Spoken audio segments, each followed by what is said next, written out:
তিনটি বিষয় নিয়ে আলোচনা করব। একটি হলো জনাব তারেক রহমান সাহেবের পোষা বিড়াল, দ্বিতীয়টি হলো তার জন্য কেনা একটি বুলেট প্রুফ বাস এবং একটি বুলেট প্রুফ জিপ, আর 3 নম্বর হলো যে এই মুহূর্তে পত্রপত্রিকা মিডিয়া এবং আন্তর্জাতিক মিডিয়া তারা জনাব তারেক রহমান সাহেবকে বাংলাদেশের ভবিষ্যৎ প্রধানমন্ত্রী হিসেবে অভিহিত করেছে। তো এই বিষয়গুলো আমাদের রাজনীতিতে কি নেতিবাচক প্রতিক্রিয়া তৈরি করতে পারে এবং আগামী দিনের রাজনীতিতে কিভাবে অশনি সংকেত তৈরি করতে যাচ্ছে, এই বিষয়গুলো নিয়ে আলোচনা করব।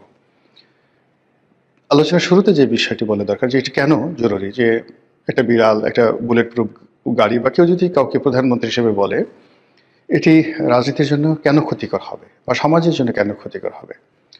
প্রথমত কনক্লুশনটা দিয়ে নেই।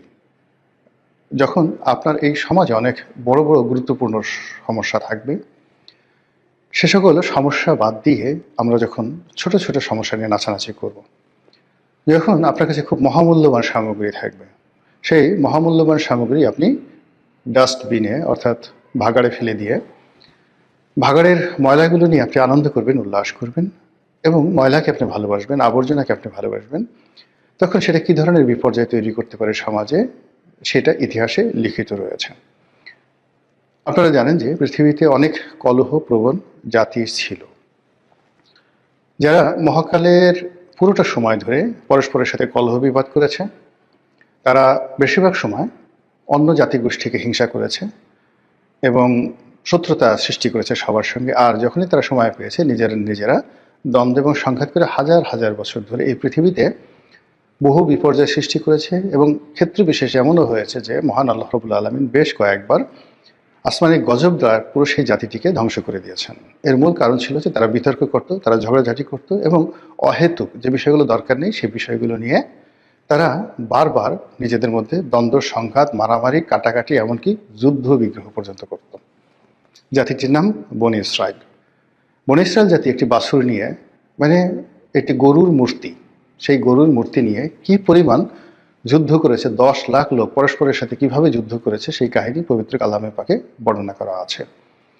এর বাইরে যখন একটি জাতি নেতা নির্বাচন করতে বাধ্য হয় এবং সেই নেতা নির্বাচন করতে গিয়ে তারা ভুল করে, সেখানে তাদের জন্য যে কত দুর্ভোগ এবং দুর্দশা আছে সেটা আমরা পবিত্র কালামে পাকেও এর অসংখ্য উদাহরণ আমরা দেখতে পাই। ভিডিও বড় হয়ে যাবে, এজন্য সেই বিষয়ে আমি বললাম না। আমাদের এই সময়টিতে যা হচ্ছে সেটি হলো, জনাব তারেক রহমান সাহেব যখন লন্ডনে ছিলেন, তার কন্যা জাইমা রহমান একটি বিড়াল পুষতেন। কে বা কারা হঠাৎ করে সেই বিড়ালের সঙ্গে তারেক রহমান সাহেবের একটি ছবি দিয়ে সেই পোস্ট করে এবং নিঃসন্দেহে তারেক রহমান সাহেবের ঘনিষ্ঠজন যারা আছে তারা হয়তো নিতান্তই অল্প বুদ্ধির মানুষ, রাজনীতি বুঝেন না এবং মানুষের মনস্তাত্ত্বিক এবং বাঙালির মনস্তাত্ত্বিক বিষয়াদি সম্পর্কে একেবারে গবর গণেশ। এরকম গবর গণেশ কেউ প্রথম এই একটি বিড়ালের ছবি তারা ছাপিয়ে দেয়। তো বিড়ালের ছবি যখন ফেসবুকে প্রকাশিত হয়ে গেল, এরপর থেকে বারবার শুধু বিড়াল বিড়াল বিড়াল, বিড়াল খায় কি, বিড়ালের নাম কি, তারপর বিড়ালের বাড়ি কোথায়, কোন দেশ, বিড়ালের সাথে তারেক রহমানের সাথে সম্পর্ক কি, বিড়াল কি তারেক রহমান সাহেবের কথা মতো চলে না বিড়ালের কথা মতো তারেক রহমান সাহেব চলে, এইরকম বিতর্ক যখন থাকলো বা চলতে থাকলো, ঠিক সেই সময়টাতে জনাব তারেক রহমান সাহেব সেই নিজে বক্তব্য দিয়ে তিনি বললেন যে বিড়ালটির নাম জেবু, তার কন্যার বিড়াল, আমরা সবাই তাকে ভালোবাসি। এবং এটা যারা বিএনপির পক্ষে লোক তারা বললেন যে হায় হায়, এর সে মহৎ ব্যক্তি আর পৃথিবীতে হয় না, এরকম প্রাণী প্রেম এই পৃথিবীতে কয়জন মহানায়কের রয়েছে, দেশ নায়কের রয়েছে, আমাদের নেতা কেবল মানুষকে ভালোবাসেন না, তিনি পশুকেও ভালোবাসেন, ইত্যাদি নানা রকম কথা। আর যারা এটা নিয়ে ট্রল করছেন তারা কি যে ভাবছেন, কি যে বলছেন, এটা বিএনপির লোকজন এখনো বুঝতে পারেনি। আর যখন বুঝতে পারবে তখন কিন্তু সর্বনাশ হয়ে যাবে। তারা সেটাকে নিয়ে মূলত যেটি বোঝার চেষ্টা করানো হয়েছে সেটা আমি বলতে পারবো না, এখানে আমার বলাটা ঠিকও হবে না। এখন দুর্ভাগ্য হোক সৌভাগ্য হোক, সেই যে বিড়ালটি সেটি জনাব তারেক রহমান সাহেব বাংলাদেশে এনেছেন, তাকে আলাদা পাসপোর্ট করা হয়েছে, ভিসা করা হয়েছে এবং এটা নিয়ে তিনি বাংলাদেশে আসার আগে বহুবার ট্রল হয়েছে যে নেতার ভিসা হয়নি কিন্তু বিড়ালের ভিসা হয়েছে, নেতার পাসপোর্ট নেই বিড়ালের পাসপোর্ট আছে, ইত্যাদি নানা রকম কথাবার্তা। আবার তিনি যখন বাংলাদেশে এসে গেছেন, আসার পরে সেই বিড়ালকে কার্টুন বানিয়ে বিড়ালকে উপলক্ষ করে সোশ্যাল মিডিয়াতে যে সকল ট্রল হচ্ছে, এটি জিয়া পরিবারের জন্য নিঃসন্দেহে মারাত্মক বিপর্যয় সৃষ্টি করবে। এর কারণ হলো কোনো একটি মানুষকে আপনি যদি ছোট করতে চান, মানে কোনো একটি সম্মানিত ব্যক্তিকে যদি অসম্মান করতে চান, তাহলে যে কোনোভাবে হোক না কেন তাকে তুলনামূলকভাবে ইতর শ্রেণীর প্রাণী তাদের সঙ্গে আপনি তুলনা করলেই হয়ে যাবে, বা তাদের সঙ্গে এক টেবিলে বসিয়ে দিলেই হয়ে যাবে। যেমন নরেন্দ্র মোদীকে গরুর চোনা, গরুর মুদ, গোমূত্র এবং গরু ভক্ত, গরুর পুত্র, এই ধরনের কথাবার্তা বলে তাকে হেয় করতে করতে এমন একটা জায়গায় নিয়ে আসা হয়েছিল। ফলে বিজেপি কিন্তু এখন সেই গোমূত্র প্রকল্প, গোবর প্রকল্প, গরু প্রকল্প, এই সকল প্রকল্প থেকে তারা কিন্তু সরে এসেছে। এরপর অতিমানব হওয়ার জন্য নরেন্দ্র মোদী লম্বা দাড়ি রাখলেন, যোগব্যায়াম শুরু করলেন এবং সমুদ্রের নিচে তিনি ধ্যান করছেন, তারপরে প্যারাট্রুপার হওয়ার চেষ্টা করছেন, মহাশূন্যে উঠছেন। এই সকল জিনিস নিয়েও মারাত্মক ট্রল হলো এবং সেক্ষেত্রে নরেন্দ্র মোদীর যে ইমেজ ছিল সেই ইমেজটা নামতে থাকলো এবং সেখান থেকেও কিন্তু বিজেপির যারা লোকজন আছে তারা নরেন্দ্র মোদীকে নিবৃত্ত করে আজকের এই জায়গাতে তারা আবার নিয়ে আসার চেষ্টা করছেন, যদিও তারা এখনো সফল হননি। নরেন্দ্র মোদী নিজের অনেক যাকে বলা হয় সততা দেখাতে গিয়ে কতগুলো কথা বলেছে, যেমন তিনি চা বিক্রেতার ছেলে, পার্টির জন্য তার স্ত্রীকে ত্যাগ করেছেন, ইত্যাদি ইত্যাদি নানা রকম কথাবার্তা জানিয়ে সমাজ মারাত্মক ট্রল করেছে যে একজন চা বিক্রেতার পক্ষে আসলে দেশ চালানো সম্ভব নয়, এ ছোট লোক, এর কোনো কিছু নেই, এর মন মানসিকতা ছোট, এই এত বড় রাজভাণ্ডার চালাবে কি করে। আমি জাস্ট এই উদাহরণটা দিলাম। যারা তারেক রহমান সাহেবকে এই মুহূর্তে অতি মানব বানানোর চেষ্টা করছেন, সিম্পল সাধারণ মানুষ বানানোর চেষ্টা করছেন, অসাধারণ কিছু অভিব্যক্তি তার দ্বারা প্রকাশ করার চেষ্টা করছেন, আলটিমেটলি এটা মানে হয় না। রাজা রাজার মতোই থাকতে হয়। আপনি দেখুন, কত হাজার বছর আগে রাজার জন্য একটা সিংহাসন বানানো হতো, একটা রাজমুকুট তৈরি করা হতো, বিশেষ পোশাক তার জন্য বানানো হতো। তারপর তিনি যখন অন্দরমহলে ঢুকবেন তখন সানাই নহবত বাজানো হতো। আপনি এটা কীরকম একটা অবস্থা চিন্তা করুন তো, সকালবেলা তিনি ঘর থেকে বের হয়ে যুদ্ধে গেছেন কিংবা রাজদরবারে বসেছেন, আবার বিকেলবেলা যখন তিনি রাজপ্রাসাদে ঢুকবেন স্ত্রীর সঙ্গে বা তার যে হেরেম অন্তর্মহলে ঢুকবেন, তখন সেখানে মানে এক ধরনের লোকই ছিল যারা ঘোষণা করতো, নকিব ঘোষণা করতো, হুঁশিয়ার, সাবধান, আলাম্পনা আগিয়া।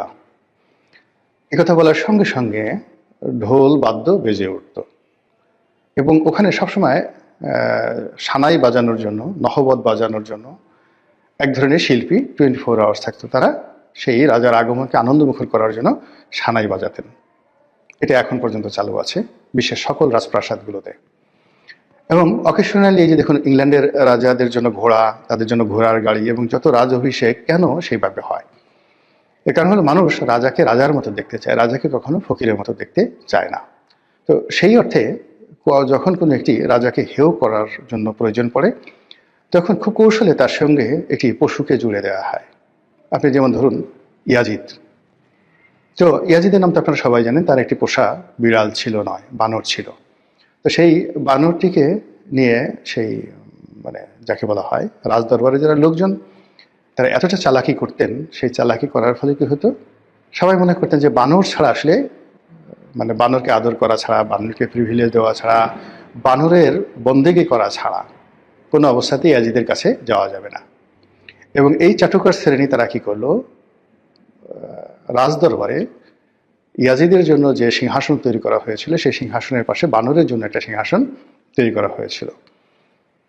এবং অনেক বড় বড় আমির উমরা, তারপর অনেক বড় বড় যাকে বলা হয় জেনারেল, গভর্নর, তারা এই ইয়াজিদকে খুশি করার জন্য নিজেরা বানর পোষতেন। এর মধ্যে আবদুল্লাহ বিন জিয়াদ, যিনি কুফার গভর্নর ছিলেন এবং যার হাতে হযরত ইমাম হুসাইন রাদিয়াল্লাহু তাআলা আনহু নিহত হয়েছেন, ইনিও এই ইয়াজিদের অনুকরণে বানর এর জন্য একটা সিংহাসন তৈরি করেছিলেন। এটা ইতিহাস। তো সেই দিক থেকে এখন বাংলাদেশের দুটো গ্রুপ হয়ে গেছে। একটা গ্রুপ এই জেবুকে নিয়ে বাড়াবাড়ি করছে, জেবু ভালো, এরকম ইত্যাদি ইত্যাদি। বিএনপির পক্ষের লোক, আমি সেটা বলবো না। বিপক্ষের লোক যেটা করছে সেটা হলো এই যারা মানে জেবুকে নিয়ে বাড়াবাড়ি করছে বা বিড়ালকে নিয়ে বাড়াবাড়ি করছে, তাদেরকে ছোট করার জন্য নানা রকম শব্দ, নানা রকম বাক্য, নানা রকম কার্টুন দিয়ে পুরো ইন্টারনেট সয়লাভ, দেখা যায় না, শোনা যায় না এই জিনিসগুলো। এ আবার অন্যদিকে যেটা হচ্ছে, বিএনপির যারা লোকজন আছে তারা মনে করছে যে এই কাজগুলো জামাতি বট বাহিনী করছে, এই কাজগুলো আওয়ামী লীগের বট বাহিনী করছে। এই জন্য জামাতের আমির, বঙ্গবন্ধু শেখ মুজিবুর রহমান তাদের চেহারার সঙ্গে একেবারে বিড়ালের ছবিটা দিয়ে সুন্দর করে একদম বঙ্গবন্ধু শেখ মুজিবুর রহমানকে বিড়াল বানিয়ে দেওয়া হয়েছে, শফিকুর রহমান সাহেবকে বিড়াল বানিয়ে দেওয়া হয়েছে। এখন জামাতের যারা লোকজন আছেন, তারপরে আওয়ামী লীগের যারা লোকজন আছেন, তারা বিড়ালকে কি বানাবেন চিন্তা করেন তো।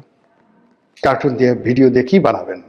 ফলে কি হলো, এই যে এখন তারেক রহমান সাহেব আসছেন, দেশে একটা পরিবর্তন হবে, একটা নির্বাচন হবে, সব বাদ দিয়ে সবাই এই বিড়াল নিয়ে ব্যস্ত হচ্ছে। এটা এই যে রাজনীতিটা যে বিরাজনীতিকরণ হয়ে যাচ্ছে, রাজনীতির ময়দানে সব গুরুত্বপূর্ণ প্রশ্নের পরিবর্তে যে বিড়ালের কথা, বিড়ালের চাহিদা, বিড়ালের খাবার দাবার, আহার বিশ্রাম, নিদ্রা, পায়খানা, প্রস্রাব ইত্যাদি নিয়ে কথাবার্তা হচ্ছে, এর অর্থ এই জাতি আরো বড় একটা রসাতলের মধ্যে পতিত হওয়ার জন্য নিজেদেরকে প্রস্তুত করে ফেলেছে।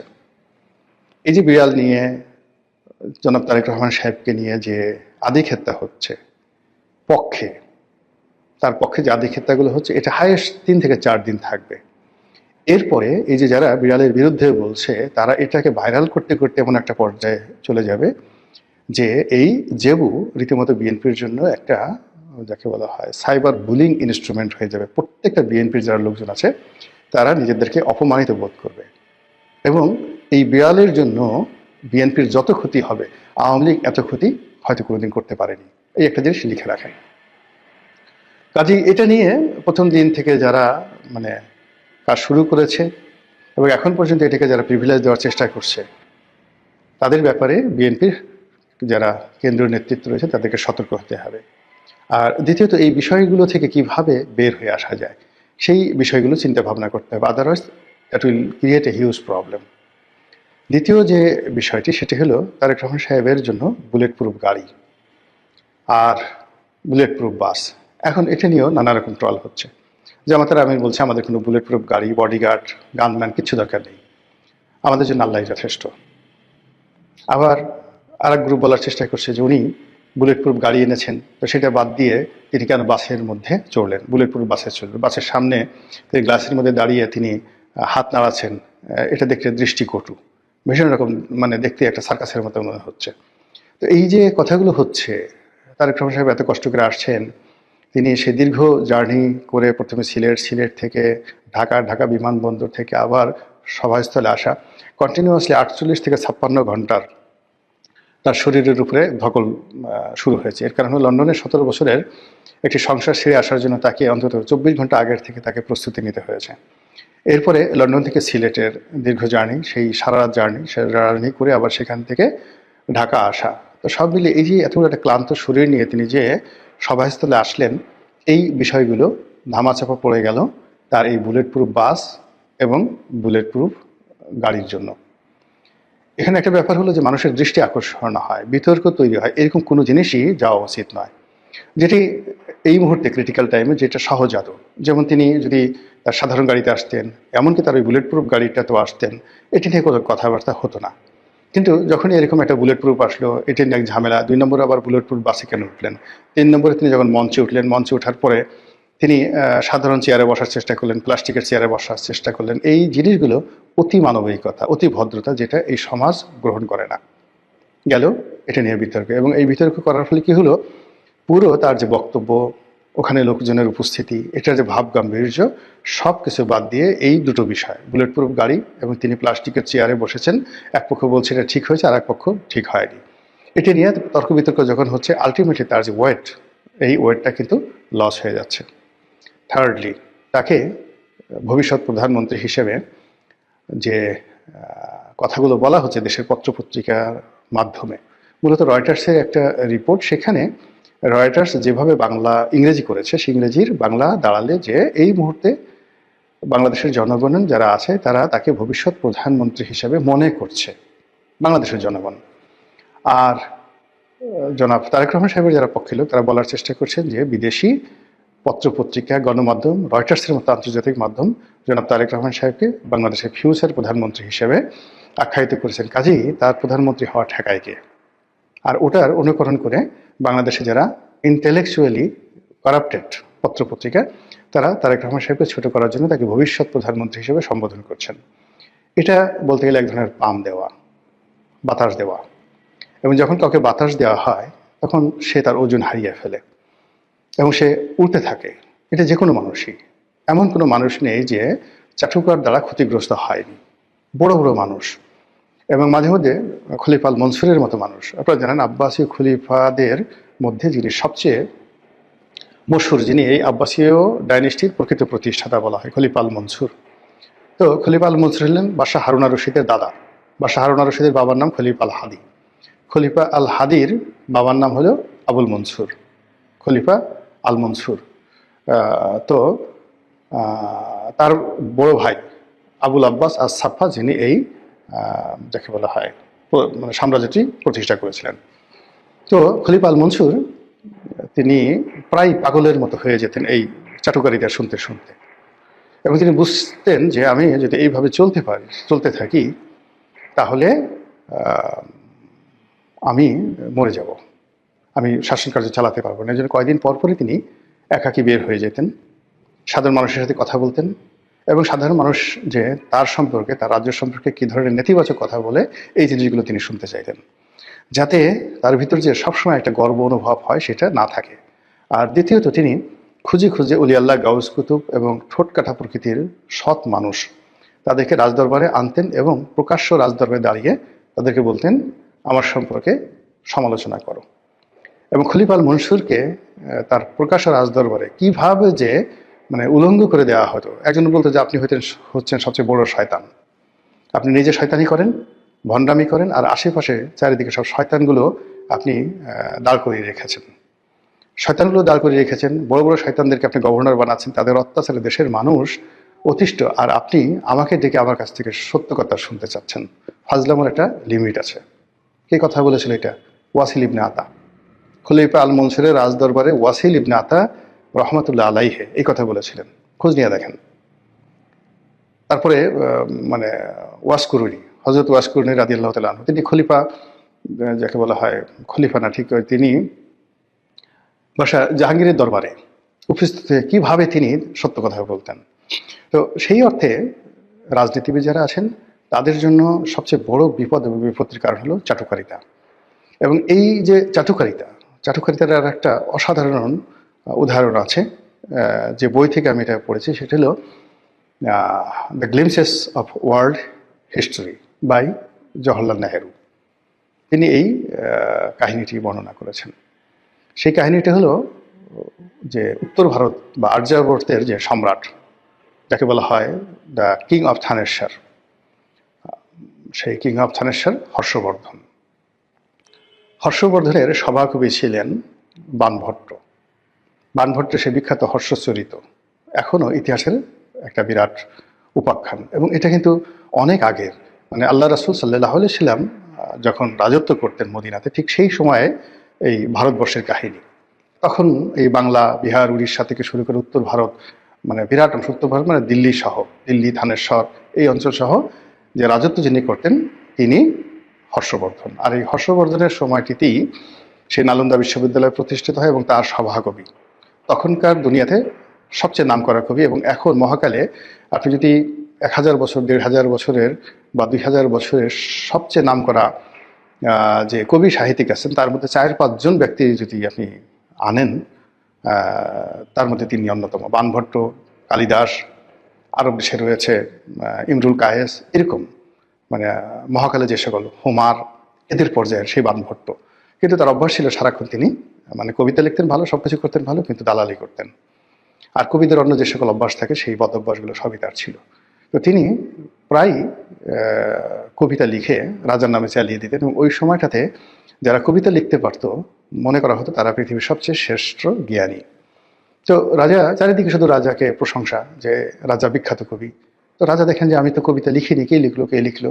খুঁজতে খুঁজতে দেখা গেল যে মানে এই কাজটি করেছে বাণভট্ট। তিনি ভালো ভালো কবিতা লিখে রাজার নামে লিখে, হর্ষবর্ধন লিখে তিনি বিভিন্ন জায়গায় পোস্টারিং করে দিতেন গোপনে। তো এটা রাষ্ট্রের যারা কর্তা ব্যক্তি তারা এটা বের করলো, গোয়েন্দারা বের করে বাণভট্টর উপর তিনি খুব রাগ করলেন। একদিন প্রকাশ্য দরবার থেকে তাকে বের করে দিলেন অপমান করে, যে আপনি এই ধরনের চাটুকারিতা বন্ধ করুন।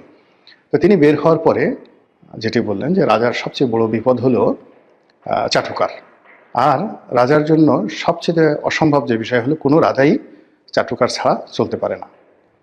তো এই যে হর্ষবর্ধনের এই বিখ্যাত কথা আজ থেকে 1400 বছর আগে তিনি বলেছেন এবং সেটা লিখিত আছে, সেই বিষয়গুলো যদি জনাব তারেক রহমান সাহেব খোঁজ নেন এবং তার আশেপাশে যারা চাটুকার রয়েছে তাদের ব্যাপারে তিনি সতর্ক হন, আশা করি তার রাজনৈতিক জীবন তুলনামূলকভাবে ভালো হবে।